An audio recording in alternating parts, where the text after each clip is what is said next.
এতিয়া শাস্ত্ৰই আমাক কৈছে দিনৰ ভাগত স্বামী স্ত্ৰী মিলনৰ ফলত যদি সতি সন্তান জন্ম হয় তেতিয়াহ'লে আপোনালোকে লিখি ৰাখক সেই সন্তানে ভৱিষ্যতে আপোনাক নৰকগামী কৰি তুলিব।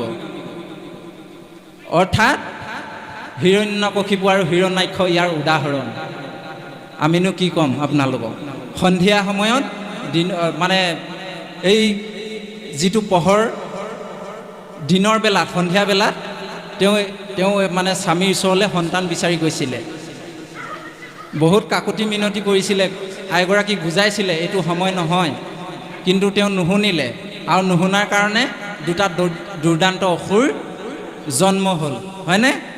সময় দিনৰ ভাগত দিনৰ 4টা পোহৰ বাদ দিবলৈ কৈছে আমাক। সেইকাৰণে ভাগৱতৰ এইটো কথা লিখিছে। আউসী একাদশী তিথি যে পূৰ্ণিমা, কদাচিতো নযায় বাহা নাৰী জাতি হীমা, দিৱসৰ ৰতিকাল নুহিকে উচিত, সামান্য জনৰ ইটো কৰ্ম কৰিহিত। অৰ্থাৎ দিৱস মানে দিনটোৰ কথা কৈছে।